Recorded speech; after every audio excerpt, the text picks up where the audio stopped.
ভিডিঅ'টো আপোনালোকে সম্পূৰ্ণ শেষলৈকে চাব লাগিব, তাৰ পাছতহে বুজি পাব যে মই কি কৰি আছোঁ। আৰু এইফালে মা এয়া দেখিছেনে চকীখনত উঠি লৈছে, এইফালে আছে বোৱাৰী আৰু লগতে ময়ো। তিনিওজনীয়ে মিলি পিনে কি কৰিবলৈ লৈছোঁ জানেনে? ঘৰৰ আগফালে মানে বহুত ডাঙৰ জাহাজী কল এথোকা এবাৰ লাগিছে।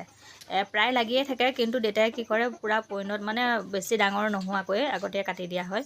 আৰু এবাৰ মানে এথোক অলপ বেছি ডাঙৰ হ'বলৈ দিয়া হৈছে, সেই গতিকে যিহেতুকে কাটিলে মানে অকলে নোৱাৰিব, আমি তিনিওজনীয়ে কাটিলোঁ। তাৰপিছতো কি হ'ল জানে, ধপকৈ পৰি থাকিলে নহয় একেবাৰে তললৈ, ভালকৈ মানে ধৰিব নোৱাৰিলোঁ, তলত অলপ পৰিলেই।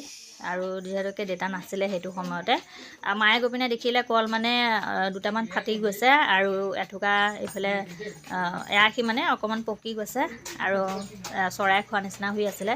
সেই গতিকে মানে দেউতা অহালৈ ৰখি নাথাকিলোঁ আৰু গুচি গ'লোঁগৈ। আৰু বেছিভাগটো জানে মই যিহেতুকে ব্লগে বনাই থাকোঁ, কেমেৰা মই নিজে ধৰি লওঁ। আজি মানে কেমেৰাটো ধৰিব পৰা সুবিধা নাছিলে, সেইটো কাৰণে বেৰখনতে থৈ গৈছিলোঁ।